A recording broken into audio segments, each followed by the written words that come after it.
እመቤታችን ድንግል ማርያም ከተቀበለቻቸው ከ5 በላይ ቃል ኪዳኖች አሉ። የካቲት 16 ቀን ቃል ኪዳን፣ ሰኔ ጎልጎታ የምንለው ሰኔ 1 ቀን ቃል ኪዳን፣ ነሐሴ 16 ቀን ስለ 5ቱ ሐዘናት ቃል ኪዳን ገብቶላታል። ከሁሉም ቃል ኪዳን የሚቀድመው ግን ገና የ2 ዓመት ብላቴና ሳለ ኢትዮጵያ መጥቶ ኢትዮጵያንና ሕዝቧን ለእናቱ ለድንግል ማርያም የሰጠበት ነው። ይሁዳ ንጉሥ ኢዮሳፍጥ ይባላል። ወደ እስራኤል መጣ። የእስራኤሉ ንጉሥ ምን አለው መሰላችሁ? ድሮ እኮ እኛ ሳንገነጠል በፊት ይቺ ሬማ ዘገላድ የምትባል አንድ ቦታ የኛ ነበረች። እንደው ይቺን ቦታ ለኛ እኮ ብናረጋት ብዙ ጥቅም አላት። ኢዮሳፍጥ ምን አለ መሰላችሁ? እግዚአብሔር ፈቅዶ የኛ እንድትሆን ካለ እሰየው፣ ካላለ ግን የሰው መሬት አንቀማም። በቃ ይሄ እግዚአብሔር ፈቃድ ነው። በምን አወቅ? ያው ከፈለክ ነቢያቱን ልጥራና እግዚአብሔር ምን ይላል የሚለውን እንስማ አለው። ነቢያት በሙሉ ተሰበሰቡና አካብ ቆጣ እያለ ማለት ጠየቃቸው። የሶሪያውን ንጉሥ ወልደ አዴርን ልንመታው ነው። ምክንያቱም ከኛ መሬት ውጪ ያለች አሁን ሶሪያ ላይ የተጨመረች ከመለያየታችን በፊት የኛ ግን የነበረች ሬማ ዘገላድ የምትባል ቦታ አለች። እሷን ቦታ ልንመልሳት ነው። እንውጣ። እንዴት ነው አላቸው። ንጉሡ ይውጣ፣ ድል ነስቶ ይመጣል አሉ። ይኸውልህ ሰማ ኢዮሳፍጥ አለ። ኢዮሳፍጥ ደነገጠና ከነዚህ ነቢያት ውጪ የቀረ ሌላ ነቢይ ምናልባት ካለ አለው። አይ ማንም የቀረ የለም፣ በቃ ነቢያቱ እነዚህ ናቸው። ግን አንድ ነቢይ አለ። ይሄ ነቢይ ሚኪያስ ይባላል። አይ ቆይ ግድ የለም ሚኪያስ ይምጣና የሚለውን ደግሞ ተጨማሪ እንስማ እስኪ። ሚኪያስ መጣ። ያው ነቢያቱ ሁሉ በአንድነት እኔ ወጥቼ ከኢዮሳፍጥ ጋራ ወልደ አዴርን አሸንፌ ሬማ ዘገለአድን ወደ እስራኤል እንደማመጣ እየተናገሩ ነው። ስለዚህ ጦርነት ልንወጣ ነው፣ ምን ትላለህ አለው። ሲመለከት አካብ ሰራዊቱን በሙሉ አሰልፎ ሜዳ ላይ ለጦርነት ሊዘምቱ እያቀባበሉ አይቷቸዋል። ዞረና መጀመሪያ ህዝቡን እንዲህ አላቸው፣ ግቡ ሁልክም ሁላችሁ ግቡ። አካብ ምን አለ? ያው ኢዮሳፍጥ አልነገርኩም? እነዚህ ሁሉ እንዲህ እየተናገሩ በጎ እንኳን ፈጣሪው ሊያሳየው እኔ ስለሚጠላኝ በጎ ነገር አልተናገረም። ይሄንን ሚኪያስን ድል ነስቼ ሬማ ዘገለአድን አምጥቼ እስክመለስ ድረስ እስር ቤት አኑሩታል። ሚኪያስን እያዳፉ ወደ እስር ቤት ሲወስዱ ዞሮ አንድ ነገር ተናገረ። እስክመጣ በወህኒ ያኑሩት ትላለህ፣ ብትወጣም እንደማትመጣ ነገርኩሃል። ተናደደ። እንዲያውም ቶሎ ብሎ በሰረገላው ከፊት ቀድሞ ሰራዊቱን አስከትሎ ወደ ጦር ሜዳ ሄደ። ከጦሩ መካከል አንዱ ጥሩሩና ክፍተቱ ባለበት መካከል ላይ አካብን መሃል ልቡን ወጋው። ገና ጦርነቱ ሳይጀመር ከዛ ደነገጠ። ያቃሰተ ምን አለ መሰላችሁ? ሰረገላውን ወደ ኋላ መልሱታል። ምን ነው አሉት። ደሙን እያሳያቸው ብትወጣ አትመጣም ያለኝ ነቢይ አለ። መምጣቴን እንኳን አይቶ ብሞት። ያ ኤልያስ የተባለው ደግሞ የናቡቴን ደም ውሾች እንደላሱት ያንተንም ደም ውሾች ይልሱታል፣ ጋለሞቶች ይተጣጠቡበታል ብሎ ትንቢት ተናግሮብኛል። ደሜ ዳይነጥብ ወደ ታች እንዲያውል በቦታው ጥረጉልኛል። በጭንቅ ሰዓት እንኳን ንስሐ የማይገባ ሰው እያጣጣሪ ወደ ኋላ ሲመልሱት ብትወጣማ እንደማትመጣ ነገርኩ ያለው ትንቢት ተፈጸመልን። ነፍሱ ከስጋው ወዲያው ተለየች።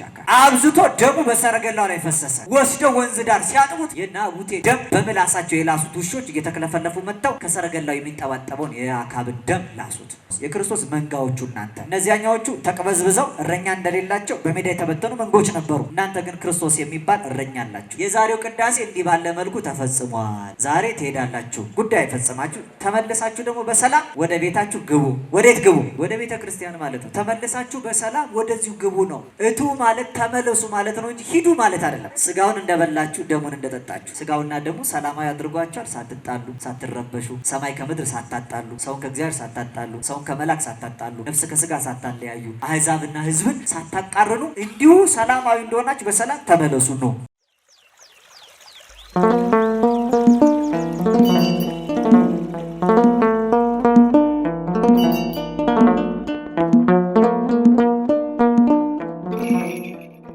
በስመ አብ ወወልድ ወመንፈስ ቅዱስ አሐዱ አምላክ አሜን።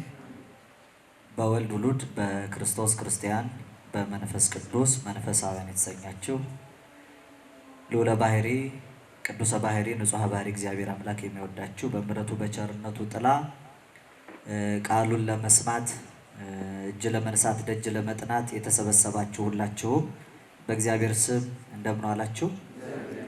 እንደምን ሰነበታችሁ? አሜን። እንድናስበው የረዳን እንድናመሰግነው የፈቀደልን ልመና ጸሎታችንን የልብ መሻታችንን ከኃጢአት በቀር እየፈጸመ በእምነት ጥላ የሚያኖረን የቅዱሳን አምላክ ፈጣሪያችን ልዑል እግዚአብሔር በሕይወታችን ሁሉ ስለማይነገረው ስጦታው ስሙ ለዘላለም ይክበር ይመስገን። በቅድሚያ እንኳን አደረሳችሁ። ዛሬ የመድኃኔዓለም ዓመታዊ ክብረ በዓል ነው። መድኃኔዓለም የዓለም መድኃኒት እኛን ልጆቹን ለማዳን እኛው ራሳችን ጠልተን ተመቅኝተን ገርፈንና ገፈን እርቃኑን በቀራንዮ አደባባይ መቸንከራችንን አምነን የምንዘክርበት በዓላችን ነው። የመድኃኔዓለም በዓል ስቅለቱ የሚታሰብበት ነው፣ ወይም ሞቱ እረፍቱ የሚታሰብበት ዕለት ነው። ይሄን በዓል ቤተክርስቲያን የምታስበው በዓመት ውስጥ ለ3 ጊዜያት ያህል ነው፣ እንመጣበታለን። ሁለተኛ መድኃኔዓለምን እጅግ የሚወዱ ታላቁ አባት እንዲያውም በጣም ብዙ ጊዜ ገድላቸው ከድርሳነ መድኃኔዓለም ጋር አብሮ የሚዘጋጅ መድኃኔዓለምን እያሰቡ በወር የሚዘክሩ ዕለተ ዓርብ ኮሶ እየጠጡ ሕማምና መከራውን የሚሳተፉ እርሱም እንደተሰቀለ ሆኖ የሚገለጥላቸው በትረ ማርያም ተክለ ማርያም ብላ እመቤታችን ድንግል ማርያም የጠራቻቸው የጽዮን ዋሻ መሸሸጊያ አምባ የድንግል ማርያም መባ ስጦታ ተብለው የሚታወቁ ጻድቁ አባታችን አቡነ መብዓ ጽዮን ዕረፍታቸው ይታሰባል። በዚህ ጊዜ ደግሞ ዕለት በተለይ ሳምንት ሲመጣ 40ውን ቀን የማንረሳቸው የዘመነ ጽጌ ማህሌት ደራሲ አባ ጽጌ ድንግል ዕረፍታቸውም ይታሰባል። ከነዚህ ቅዱሳን ረድኤት በረከት ይክፈለን። መድኃኔዓለም አምላካችን ለጻድቁ አባታችን አቡነ መብዓ ጽዮን ከገባላቸው ቃል ኪዳን መካከል አንዱ እርሳቸው የመድኃኔዓለምን ዝክር ይዘክሩ ስለነበረ እንዳንተ የመድኃኔዓለምን ዝክር የሚዘክር ሰው የሞትን ባህር ወይም ገሃነመ እሳትን ሲኦልን አያይም። ያ ብቻም አይደለም፣ ለሱ ብቻ ሳይሆን እሱ በመዘከሩ በዕለቱ የሚያስባቸው ነፍሳት ከሲኦል ይወጡለታል ተብሎ ቃል ኪዳን ተገብቷል። እና እንግዲህ ዘክረን ለመማር ዘክረን ለማስማር እንድንበቃ እግዚአብሔር በቸርነቱ ይርዳን። እኔ ከአዲስ አበባ ውጭ ነበርኩ ለበዓል አገልግሎት። አሁን ስመጣ ሮጬን ወደዚህ የመጣሁት እና ሰዓቱ በጣም ከማጠሩ የተነሳ ብዙ ለመነጋገር ጊዜ መመጠን ስለሚገባ የመጣሁት እኔ እቱ በሰላም ለማለት ብቻ ነው። ያው ዲያቆን ይላል መሰለኝ፣ ግን አይፈቀድም። የመድኃኔዓለም ቀን በነገራችሁ ላይ ሰምታችኋል። ዛሬ እቱ በሰላም ዲያቆን ብሏል።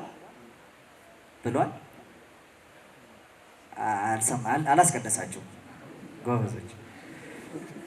እቱ በሰላም ዲያቆኑ ብሏል ዛሬ አላለም? ብሏል አላለም? እስኪ ያስቀደሰ አላለም? አላለቀም ቅዳሴው ገና። የመድኃኔዓለም ቀን የሚቀደሰው ከ14ቱ ቅዳሴ የቅዱስ ዮሐንስ አፈወርቅ ቅዳሴ ነው። ቅዱስ ዮሐንስ አፈወርቅ ቅዳሴ እቱ በሰላም አለው፣ ግን እቱ በሰላም ዲያቆኑ አይልም። የሚለው ካህኑ ነው። እና ሰናይ ለክሙ ኦ አባጋ መሬቱ ለክርስቶስ፣ የክርስቶስ መንጋው የምትሆኑ ለእናንተ በጎ ነገር ተደረገላችሁ። በላይክሙ ወጸገብክሙ፣ በልታችሁ ጠግባችኋል። ሰተይክሙ ወረወይክሙ፣ ጠጥታችሁም ረክታችኋል። በሰላም እቱ ውስተ አብያቲክሙ፣ በሰላም ወደ ቤታችሁ ግቡ የሚል ቃል ከካህኑ ነው የሚናገረው። ከዛ እግዚአብሔር ያህሉ ምስለ ኩልክሙ ብሎ ያሰናብታል እንጂ ዲያቆኑ እቱ በሰላም የሚለውን አይደል። ሁሉም ላይ ይባላል። የቅዱስ ዮሐንስ አፈወርቅ ቅዳሴ ግን ላይ ካህኑ ነው መጨረሻ ላይ ናዞ ከጨረሰ በኋላ ሰናይ ለክሙ በጎ ነገር ተደርጎላቸዋል ብሎ የመድኃኔዓለምን ስቅለቱን አውስቶ በልታችሁ ጠግባቸዋል ስጋውን፣ ጠጥታችሁ ረክታቸዋል ደሙን። ስለዚህ እንግዲህ በሰላም ወደ ቤታችሁ ግቡ፣ እግዚአብሔርም ከእናንተ ጋር ይሁን ብሎ የሚያሰናብተው ካህኑ ነው። መነሻችን ይሄ ነው ርዕሱ። በመጽሐፍ ቅዱስ አንድ ቦታ እንፈልገው እስኪ ይሄንን ጥቅስ በመጽሐፈ ነገሥት ቀዳማዊ አንደኛ ነገሥት ምዕራፍ 22 የመጽሐፈ ነገሥት ቀዳማዊ መጨረሻው ምዕራፍ 22 ነው።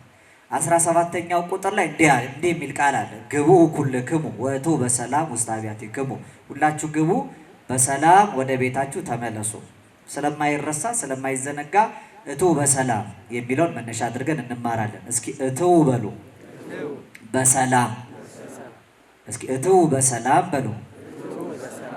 የዛሬው ካህኑ ሆናችኋል ማለት ነው። ሌላው ጊዜ ዲያቆን ትሆናላችሁ።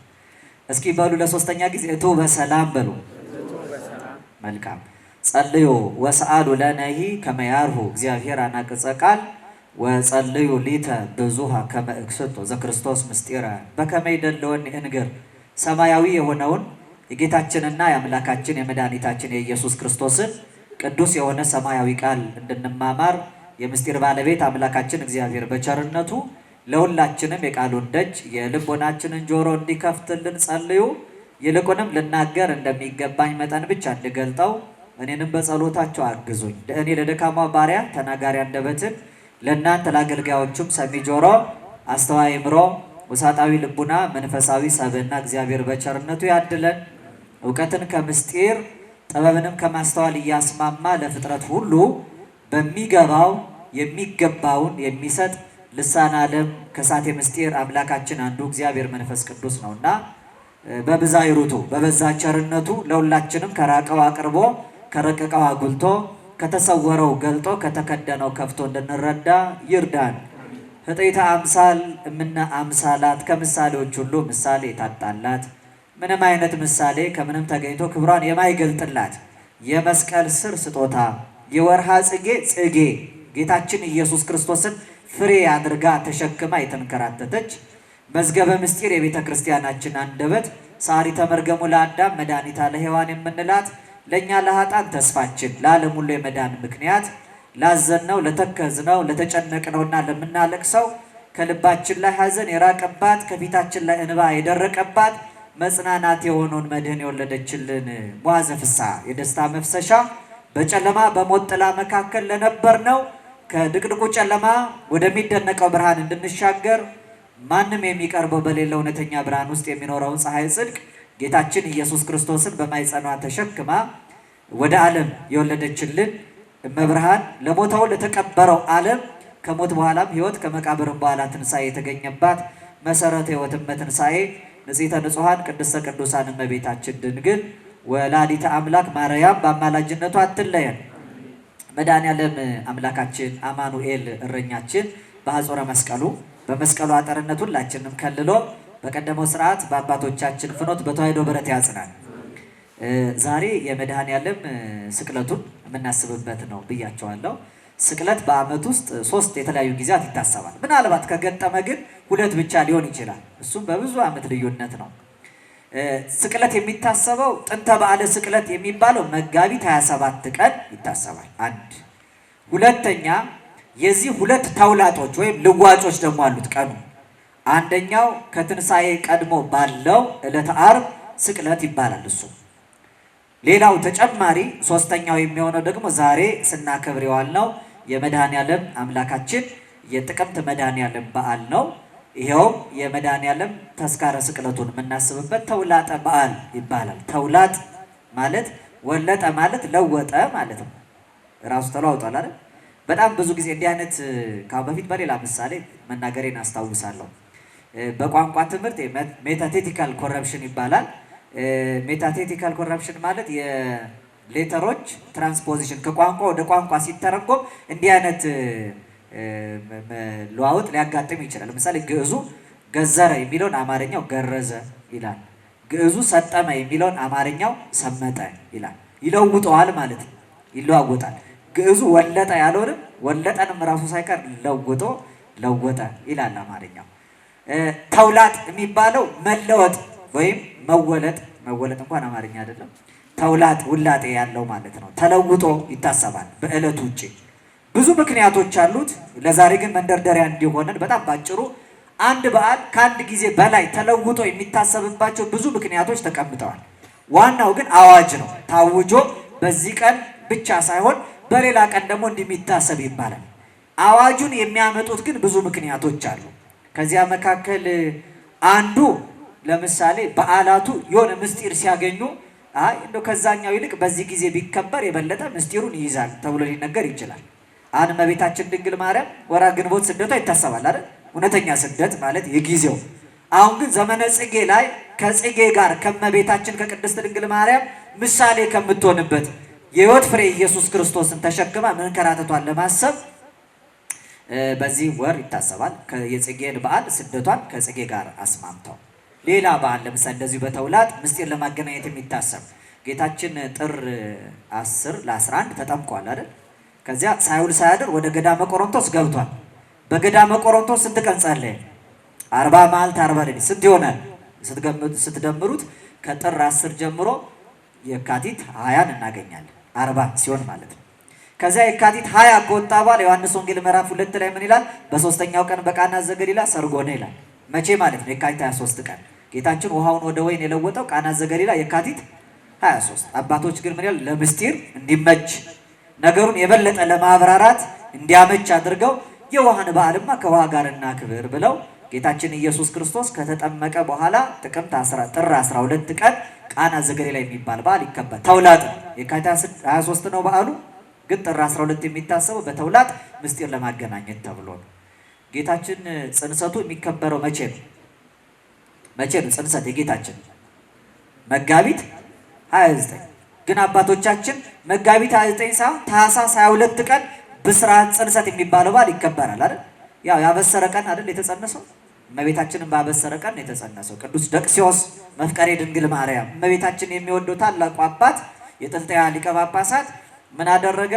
የለም ተወለደ ከማለት ተጸነሰ ማለት ይቀድማል። ስለዚህ አንድ ሱባኤ ያስቀድመን የጌታችንን ጽንሰት ብስራቱን እናስበው ተብሎ ታኅሳስ 22 ቀን የእመቤታችን የቅድስት ድንግል ማርያም መጋቢት 29 የተበሰረው ብስራት ይታሰባል።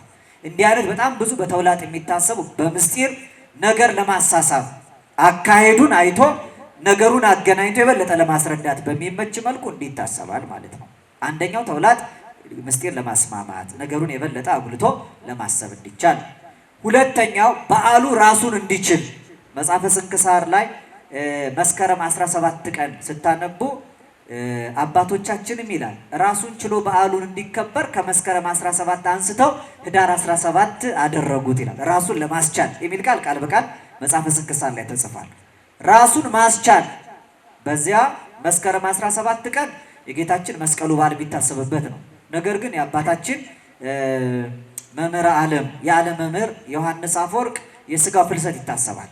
ነገር ግን ከመስከረም 17 የስጋውን ፍልሰት አንስተው ህዳር 17 በተውላጥ ተለውጦ ራሱን ችሎ እንዲታሰብ የጌታችን አበይት በዓላት የዋሉ ጊዜ የሚታሰቡ የቅዱሳን በዓላት በሙሉ ተውላጥ አላቸው፣ ልዋጭ አላቸው ማለት ነው። ሁለተኛው ምክንያት ራሱን ለማስቻል ነው። ሶስተኛው የጌታችን ሕማምና መከራው ጊዜ በስርዓት መጽሐፋችን ላይ የሰማዕታቱ ተስካር መታሰቢያ ክብራቸው እንዳይከብር ተብሎ ስርዓት ተሰርቷል። የቅዱሳን ክብራቸው ትልቁ በዓላቸው የእረፍታቸው ቀን የመላእክት ሲሆን የሲመታቸው ቀን ነው። በሰሙነ ሕማማት እንዳይታሰብ በጌታችን አርባ ጾም እንዳይዘከር እንዳይነግስ ስርዓት ተሰርቷል። ዛሬ ያው ዝም ብሎ ይነግሳል እንጂ ማለት ነው።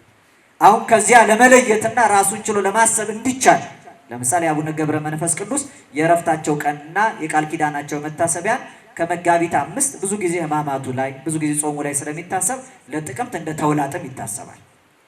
ሌሎች በጣም ብዙ ቅዱሳንን ብናስብ በዚያ ሰሞን የሚታሰብ ወይ በዓሉ ካለፈ በኋላ ተውላጥ አላቸው። በዓሉ በዚህ ይታሰባል። ከጌታችን ሕማም ከጌታችን መከራ ከሐዘን ሰሞን አውጥቶ በማሕሌት ለማክበር የእረፍታቸውን ቀን የደስታ ቀን አድርጎ ለመዘከር ስለማይመች ማለት ነው ይሄ ይደረጋል።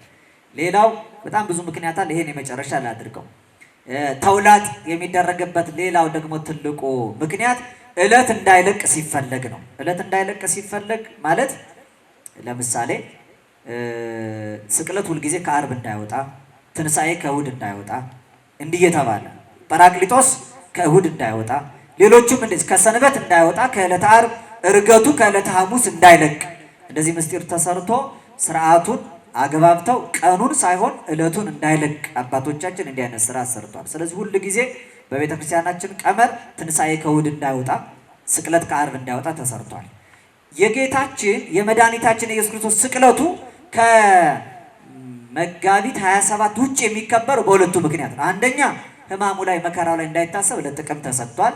ዕለት እንዳይለቅ ደግሞ ለዓርብ ተሰጥቷል። ስለዚህ የተውላጥ ምክንያቶች እነዚህ ናቸው። ሁል ጊዜ ተውላጥ ነው ሲባል ቅያሪ ነው ሲባል ምክንያቱ የትኛው ነው ብላችሁ እናንተ እያገናዘባችሁ ከዚህ አንጻር እንድትረዱት ነው። መንደርደሪያ ይሁነን። መነሻ ያደረግነው መጽሐፈ ነገሥት ቀዳማዊ አንደኛ ነገሥት ምዕራፍ 22 ቁጥር 17 ላይ ነው። ለምንድን ነው ይሄ እቱ በሰላም ውስተ አብያቲክሙ በሰላም ወደ ቤታችሁ ግቡ የሚለውን ያነሳን? አንደኛ ዛሬ ቅዳሴው ተቀድሶ የመጨረሻው ክፍል ላይ በጎ ነገር ተደረገላችሁ፣ በጎ ነገር ተደረገላችሁ፣ በጎ ነገር ተደረገላችሁ እናንተ የክርስቶስ መንጋው በልታችሁ ጠግባቸዋል፣ ጠጥታችሁ ረክታቸዋል፣ እንግዲህ በሰላም ወደ ቤታችሁ ግቡ፣ እግዚአብሔር ከእናንተ ጋር ይሁን የሚለው አዋጅ የመጋቢት 27 እንደገና በየወሩ የመድኃኔዓለም መታሰቢያ ቀን የሚቀደሰው የቅዱስ ዮሐንስ አፈወርቅ የቅዳሴው መጨረሻ ክፍል ስለሆነ አንዱ መነሻችን ነው። ሁለተኛ እንግዲህ ሁል ጊዜ እቱ በሰላም የሚለውን ቃል በዲያቆኑ አማካኝነት እንሰማ ይሆናል። ምን ለማለት እንደሆነ ብንረዳ መልካም ስለሆነ ነው። ከዚያ ውጪ ሚጠተ ድንግል ማርያም የእመቤታችን የቅድስት ድንግል ማርያም ከአረጋዊ ዮሴፍ ጋር ጌታችንን ተሸክማ ከተሰደደችበት በሰላም ግቡ የሚለውን የምስራችም የሰሙበት ጊዜ ነው። ይሄ በተለይ ማሕሌተ ጽጌ ከአምስተኛው ሳምንት በኋላ ተመየጢ ተመየጢ የተባለች እመቤታችን ድንግል ማርያም መመለሷ የሚታሰብበት ነው። ወተመይጠት ማርያም ሀገረ እስራኤል አቡሃ ነቢራ በግብፅ 40 ወክሌቱ አውራ። እመቤታችን ድንግል ማርያም 42 ወራት ያህል ተሰዳ ወደ እስራኤል ሀገሯ ተመልሳለች። ገሊላ እትዊ የሚለው ቃል እትው ከሚለው ለሷ በሴት አንቀጽ ሲነገር ነው። ስለ ወደ ገሊላ ተመለሽ ተብላ የ15 ዓመት ገሊላዊት ብላቴና ገና ጉልበቷ ሳይጸና አካላዊ ቃል ኢየሱስ ክርስቶስን ጸንሳ ከወለደች በኋላ እየተንከራተተች የኖረችበት ነው። 18 ዓመት ሊሞላት ወደ ገሊላ ጌታችን ኢየሱስ ክርስቶስን ይዛ መመለሷን የምናስብበት ነው። እቱ የሚለውን በመልአክ ለእመቤታችን ለቅድስት ድንግል ማርያም ለአረጋዊው ዮሴፍ ለጌታችን ለኢየሱስ ክርስቶስ የተነገረበት ጊዜ ነው። አንዳንድ ሰዎች ጥያቄ ያነሳሉ። እመቤታችን ድንግል ማርያም በቅዱስ መጽሐፍ ያው 10 መጽሐፍ ዋናው ገድላቱን ድርሳናቱን ሳንጨምር በዚህ መጽሐፍ ላይ ምን ይላሉ? ድንግል ማርያም ወደ ግብፅ ነው የተሰደደች፣ ወደ ኢትዮጵያ ተሰዳለች የምትሉት ከየት አምጥታችሁ ነው ይላሉ አይደል? ብዙ ጊዜ ሰማችኋላችሁ አይደል?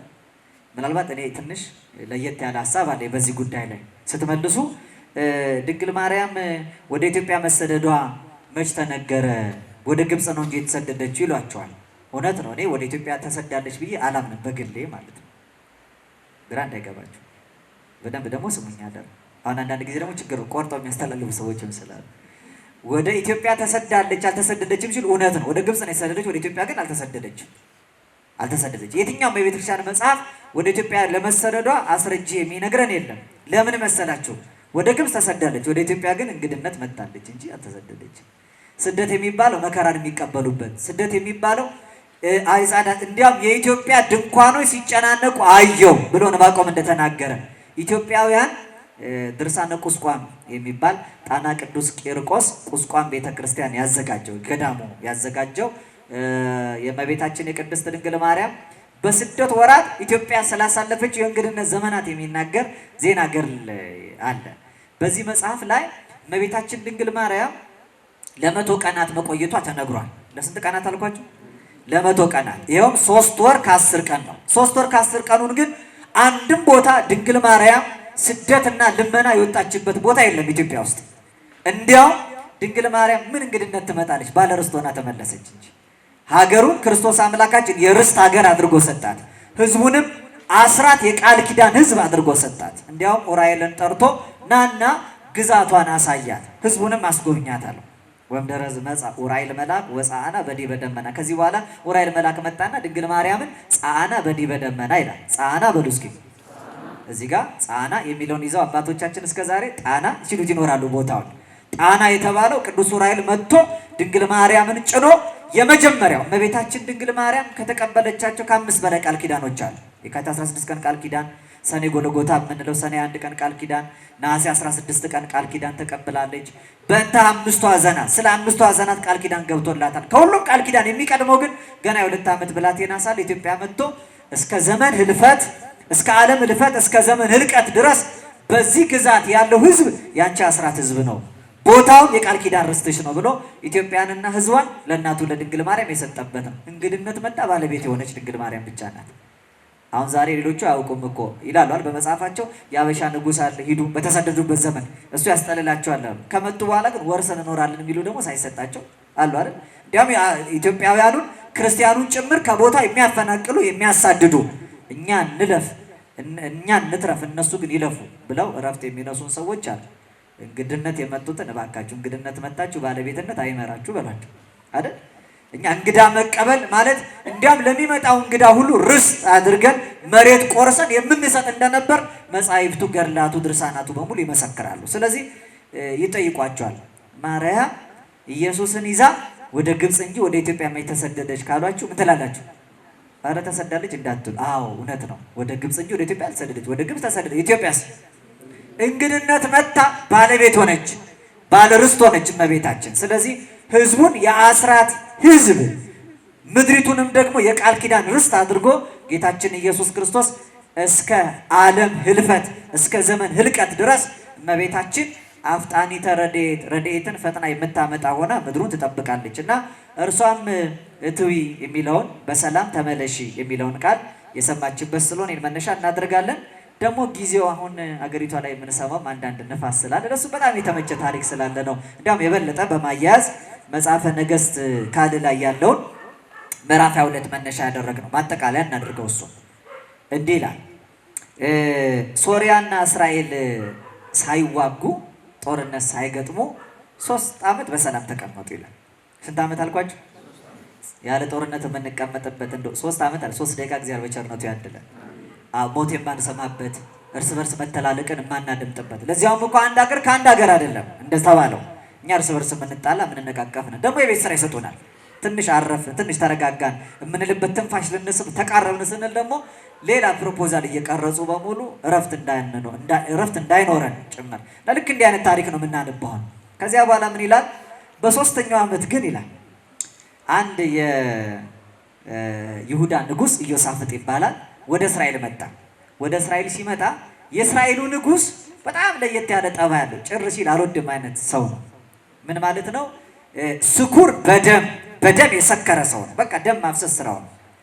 ጭር ሲል አልወድም የሚል ሰው ነው።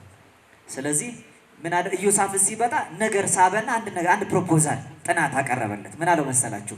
ይገርማል፣ እኛ እኮ አለ እስራኤልና ይሁዳ አንድ ግዛት ነበሩ። ከሰሎሞን በኋላ ልጁ ሮብዓም ሲነሳ ከኢዮርብዓም ጋራ ሰሜንና ደቡብ 2 እና 10 ነገድ ተብሎ ተካፈሉ እንጂ። ስለዚህ ምን አለው? ይገርማል፣ ድሮ እኮ እኛ ሳንገነጠል በፊት እቺ ሬማት ዘገለአድ የምትባል አንድ ቦታ የኛ ነበረች አለ። ሰምታችኋል? ሬማት ዘገለአድ የምትባል እቺ ቦታ የኛ ነበረች። እኛ ስንገነጠል ትተናት ወደ ሶሪያ ገብታ ነው።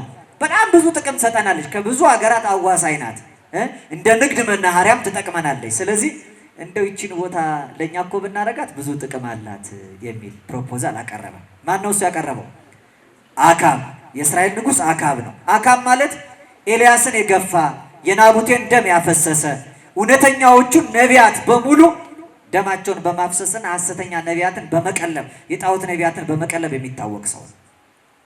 ስለዚህ ኢዮሳፍጥ ምን አለ መሰላችሁ? የለም እንግዲህ እስራኤል ዝም ተብሎ ይሄ ቦታ ይገባኛል አንልም። እኛ እንኳን ቦታ ሊገባን እኛ ራሳችን የእግዚአብሔር ስለሆን እግዚአብሔር ፈቅዶ የኛ እንድትሆን ካለ እሰየው፣ ካላለ ግን የሰው መሬት አንቀማም። በቃ በፊት እኛ ባለን ጸንተን እንኖራለን አለው። ይሄ እግዚአብሔር ፈቃድ ነው አለ። በምን አወቅ? ይኸው ከፈለክ ነቢያቱን ልጥራና እግዚአብሔር ምን ይላል የሚለውን እንስማ አለው። ነቢያት በሙሉ ተሰበሰቡና አካብ ቆጣ እያለ ማለት ነው ጠየቃቸው።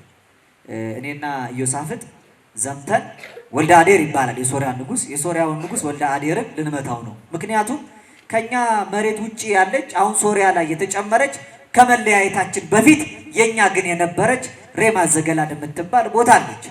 እሷን ቦታ ልንመልሳት ነው። እንውጣ፣ እንዴት ነው አላቸው። ያው ንጉሱ ጋር ቀረብ ያሉ ንጉሱ የወደደውን ዘመን የወለደውን የሚከተሉ ሰዎች አሉ። ከዛ ፍርሃታቸውን አይቶ ሰይጣን በልባቸው ተጨመረ፣ በአንደበታቸው ነቢያቱን ሐሰት አናገረ ይላል። ከዚያ በኋላ ምን አሉ መሰላችሁ? ንጉሱ ይውጣ፣ ድል ነስቶ ይመጣል አሉ። ይሁን ሰማ ኢዮሳፍጥ አለ። አካብና ኢዮሳፍጥ አሁን ሊዘምቱ ወልደ አዴር ምንም አያውቅ። ኢዮሳፍጥ ደነገጠና ነቢያት ሁሉ በአንድነት ብንወጣ ድል ነስተን እንደምንመጣ ትንቢት እየተናገሩ፣ እንደው ግን ከነዚህ ነቢያት ውጭ የቀረ ሌላ ነቢይ ምናልባት ካለ አለው። ማንም የቀረ የለም፣ በቃ ነቢያቱ እነዚህ ናቸው። ግን አንድ ነቢይ አለ። ይሄ ነቢይ ሚክያስ ይባላል። ማን ይባላል? ሚክያስ ማለት መኑ ከማምላክ እንደ አምላክ እንደ እግዚአብሔር ማን ነው ማለት ነው። ያ ሚክያስ ነው የቀረው። እሱ እግዚአብሔር በጎ ነገር እንኳን ቢያሳየው ስለኔ በጎ ስለማይናገር እሱን አላካተትኩትም እንጂ ነቢያቱ ሁሉ በቃ በጎ ተናግረዋል፣ እንውጣ ግድ የለም አለ። ቆይ ግድ የለም ሚክያስ ይምጣና የሚለውን ደግሞ ተጨማሪ እንስማ እስኪ አለ። እሺ አለና አስጠንቅቆ ሚክያስን ፈልጋችሁ ይዛችሁልኝ ነው ብሎ አገልጋዮቹን ላከ።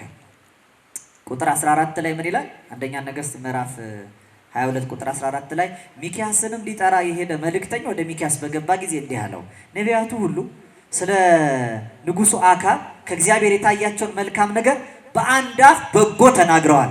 ቃል ከቃላቸው ጋር አንድ እንዲሆን እለምንሃለሁ አለው ይላል። ከዛ በኋላ ነቢዩ ሚክያስ ምን አለው መሰላችሁ? ሕያው እግዚአብሔር የሚናገረኝን እሱም ብቻ እናገራለሁ አለ ይላል። እስኪ ሁላችሁ በለው፣ ሕያው እግዚአብሔርን በለው፣ እግዚአብሔር የሚናገረኝን እሱም ብቻ እናገራለሁ። እግዚአብሔር ያዘዘንን ብቻ ተናግረን ለማደር በቸርነቱ እግዚአብሔር ያብቃል። አሁን ጊዜው በጣም አስቸጋሪ ስለሆነ እንደ ዮሐንስ መጥምቀ መለኮት መንገድ እየጠረገ መምህር ወመገስጽ ዘያደሉ ለገጽ ገጽ አይቶ ሳያዳላ እውነተኛ ተግሳጽ እየሰጠ የሚያስተምር ሰው ይላል። ጊዜውን መስሎ የማያድር ማለት ነው። ተጠግቶ ለንጉሥ ፈቃድ የማይኖር ፈጻሜ ፈቃደ ንጉሥ የንጉሥ ፈቃድ ፈጻሜ መለካዊ ያልሆነ ሰው ማግኘት በጣም ከባድ ስለሆነ ሚክያስ መጣን አየውና ያው ነቢያቱ ሁሉ በአንድነት እኔ ወጥቼ ከዮሳፍጥ ጋራ ወልደ አዴርን አሸንፌ ሬማት ዘገለዓድን ወደ እስራኤል እንደማመጣ እየተናገሩ ነው። ስለዚህ ጦርነት ልንወጣ ነው፣ ምን ትላለህ አለው። ሲመለከት ሚክያስ ሳይመጣ አካብ ሰራዊቱን በሙሉ አሰልፎ ሜዳ ላይ ለጦርነት ሊዘምቱ እያቀባበሉ አይቷቸዋል። ዞረና መጀመሪያ ህዝቡን እንዲህ አላቸው፣ ግቡ ኩልክሙ እቱ በሰላም ውስተ አብያቲክሙ፣ ሁላችሁ ግቡ በሰላም ወደ ቤታችሁ ተመለሱ። መንጋው ሲቅበዘበዝ እረኛ እንደሌለው ሲጨነቅ አያለው፣ እግዚአብሔር ግን ለዚህ ህዝብ ይራራለታልና ሁላችሁ ግቡ አለ። ቅዳሴው ላይ ሰምታችኋል። መጨረሻ ቅድም ስነግራችሁ ሰናይ ለክሙ መልካም ነገር ተደረገላችሁ 3 ጊዜ ካለው በኋላ ኦ አባጋ መሬቱ ለክርስቶስ እናንተ የክርስቶስ መንጋዎች ይላል። እነዚያን ግን ሲመለከታቸው እረኛ ክርስቶስ ያልተነሳላቸው የሚጠብቃቸው ሰው የሌላቸው አካብ እንደዋዛ የሚጫወትባቸው ሆኖ ሲያይ እግዚአብሔርም እንዲህ አለ፣ እረኛ እንደሌለው መንጋ እስራኤላውያን ሲቅበዘበዙ ተመለከቱ። አሁን ግን አንድ ነገር እነግራቸዋለሁ። ግቡ ኩልክሙ፣ ሁላችሁ ግቡ እቱ በሰላም ውስተ አብያቲክሙ። እቱ በሰላም በሉ እስኪ። ምን ማለት ነው? እቱ በሰላም ማለት ነው በሰላም አይደለም። ግቡ በሰላም ማለት በሰላም ግቡ ማለት ነው። እቱ በሰላም ማለት ግን ያው ልማድ ሆኖ ነው በሰላም ግቡ የሚባለው እንጂ እቱ በሰላም ማለት ቃል በቃል ሲፈታ አተወ ማለት ገባ ወይም ደግሞ ቦአ ማለት አይደለም። ቦአ ማለት ገባ ነው፣ ገባም ገባ ነው። አተወ ግን ተመለሰ ማለት መመለስ ማለት ነው። ያው መመለስ ማለት በሰላም ወደ ቤታችሁ ተመለሱ፣ ምክንያት ስላለ ነው ተመለሱ። ያው ተመልሶ መግባት ነው እንዳትሉ፣ በሰላም ወደ ቤታችሁ ምን በሉ ተመለሱ አላቸው። ግማሹ እያፈገፈገ ግማሹ ሲፈራ አለ። በጣም ተናደደና አካብ ምን አለ? ያው ዮሳፍጥ አልነገርኩም?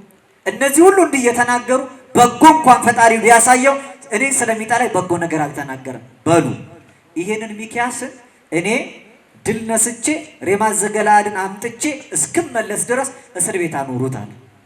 ሚክያስን እያዳፉ ወደ እስር ቤት ሲወስዱ ዞሮ አንድ ነገር ተናገረ። እስክመጣ በወይን ያኑሩት ትላለህ፣ ብትወጣም እንደማትመጣ ነገርኩህ አለ። የሰማችሁ ነው። ወጥቶ ከመቅረት በቸርነቱ ይታደገን። ተናደደ። እንዲያውም ቶሎ ብሎ በሰረገላው ከፊት ቀድሞ ሰራዊቱን አስከትሎ ወደ ጦር ሜዳ ሄደ። ገና ጦርነቱ ሳይሞቅ ማለት ነው። እንዲያውም ተመልከቱ፣ ወልደ አዴር አልተዘጋጀም። ጦርነት እንደሚገጥሙት አላወቀም። ያችን ሬማት ዘገለዓድ የምትባለውን ቦታ ብቻ ለማስመለስ ነው እንጂ እኛም እኮ እንዲህ እንላለን አይደል? የሆነ ቦታ አላያችሁ? በጉጉት የምናየው የሆነ ቦታ አለ ሰሞኑን መሰለኝ። እቺ ነው የኛ ቦታ ነበር ድሮ ሳንገነጣጠል እያለ አይደል? ምን ነው ፈራችሁ? አይዟችሁ እንደ ሚክያስ ነው እንጂ አይደል? እግዚአብሔር የሚናገረውን ብቻ መናገር አይደል? እሱ ነው የተናገረው። እቱ በሰላም ብሎ የተናገረው እሱ ነው። እናንተ ግን ተመለሱ፣ ወደ ልባችሁ ተመለሱ። ወደ ልባችን እግዚአብሔር በቸርነቱ ይመልሳል። ያችን ርስት ሳልመጣ ሚክያስንም ሳላዋርደዋልና ልክ ሲሄድ ወልደ አዴራል ምንድነው ሲል እስራኤላውያን እንደዚህ ሆነው ከይሁዳ ቤት ጋራ አብረው መጥተዋል። ቤት አይሁድም ቤተ እስራኤልም ሰሜንና ደቡብ አንድነት። ኢዮሳፍጥና አካብ ወልደ አዴርን ሊገጥሙት ደነገጡ። ጥቂት ያለውን ሰራዊት ሰብስበው መጡ። ግን እግዚአብሔር ያልፈቀደው ስለነበር ከጦሩ መካከል አንዱ ከወልደ አዴር ሰራዊት ወደ ኢዮሳፍጥና ወደ አካብ ሰራዊት ሲወረወር ከሰራዊቱ መካከል ለይቶ መጥቶ ጥሩሩና ክፍተቱ ባለበት መካከል ላይ አካብን መሃል ልቡን ወጋው። ገና ጦርነቱ ሳይጀመር እንዲህ ካለ ክፉ አደጋ ይታደገን በእውነት። ከዛ ደነገጠ። ጦሩን ለመንቀል እየታገለ እያቃሰተ ምን አለ መሰላችሁ? እባካችሁ 2 ነገር ብቻ ለምናችኋለሁ አላቸው ሰራዊቱ። ቶሎ ሰረገላውን ወደ ኋላ መልሱታል። ምን ነው አሉት። ደሙን እያሳያቸው 2 ነገር፣ አንደኛ ብትወጣ አትመጣም ያለኝ ነብይ አለ፣ መምጣቴን እንኳን አይቶ ብሞት አለ። የሰማችሁ? ሁለተኛ ያ ኤልያስ የተባለው ደግሞ የናቡቴን ደም ውሾች እንደላሱት ያንተንም ደም ውሾች ይልሱታል፣ ጋለሞቶች ይተጣጠቡበታል ብሎ ትንቢት ተናግሮብኛል። ደሜ እንዳይነጥብ ወደ ታች እንዳይወርድ በቦታው ጥረጉልኛል። በጭንቅ ሰዓት እንኳን ንስሐ የማይገባ ሰው እያጣጣረ የሰማችሁ ነው። በቃ ከወደቁ በኋላ ምን የሚባል መንፈራገጥ ምን ለማለት ለመላላጥ ይባላል። በዛ ሰዓት እንኳን ፈጣሪውን ይቅርታ ለመጠየቅ አምላኩን ንስሐ ገብቶ ለመመለስ ፈቃዱ እንኳን አልነበረም። ደንግጠው ወደ ኋላ ሲመልሱት ብትወጣማ እንደማትመጣ ነገርኩ ያለው ትንቢት ተፈጸመልን። ነፍሱ ከስጋው ወዲያው ተለየች አካል። አብዝቶ ደሙ በሰረገላው ላይ ፈሰሰ። ወስደው ወንዝ ዳር ሲያጥቡት የናቡቴ ደም በምላሳቸው የላሱት ውሾች እየተከለፈለፉ መጥተው ከሰረገላው የሚንጠባጠበውን የአካብን ደም ላሱት። ጋለሞቶችም በጣቢው ከስር ሆነው ሰውነታቸው በዝሙት የረከሰ ሴቶች ተጣጣቡበት ታየ። የክፉ ትንቢት መፈጸሚያ ከመሆን እግዚአብሔር በቸርነቱ ይታደገን። የሚክያስ ቃሉ ግን ጸና። ያው እግዚአብሔር ስለተናገረው እግዚአብሔር ቃሌ የጸና ነው ብሎ ተናግሯል። እቱ በሰላም ውስተ አብያቲክሙ ያላቸው በሰላም የተመለሱት ከሞት ተርፈዋል። ሌሎቹ ግን ከአካብ ጋር የሞት ጽዋ ተጎንጭተው አልፈዋል። በከንቱ ከማለት በቸርነቱ ሁላችን ይታደገን። እቱ በሰላም ውስተ አብያቲክሙ የሚለው የሁል ጊዜ የቤተ ክርስቲያን አዋጅ ነው። ወደ ጠብ ወደ ክርክር እንዳትሄዱ። እንዲያውም መጨረሻ ላይ ለማሳመር ዲያቆኑ ምን ይላል? እሾህ ሳይወጋችሁ እንቅፋት ሳይመታችሁ በሰላም ወደ ቤታችሁ ግቡ ይላል። ያው አገባቡ ጥሩ ነው። ከቤታችን ወጥተን ስለመጣን ነው። እቱ በሰላም ውስተ አብያቲክሙ የሚለው ቃል ወደ ቤታችን እንድንመለስ። ይሄ በደረቁ ነው፣ ረቂቁ ግን ሌላ ነው። ይሄ በፍልጦ ነው፣ ፈሊጡ ግን ሌላ ነው። እቱ በሰላም ውስተ አብያቲክሙ በሰላም ወደ ቤታችሁ ተመለሱ ማለት እኛ ቤታችን ሌላ ቤት የለንም። የተሰበሰብንበት ያቺ ቤተ ክርስቲያን ቤታችን ናት። ናት አይደለችም? ስሟ ቤተ ክርስቲያን ነው። ቤተ ክርስቲያን በሉ እስኪ።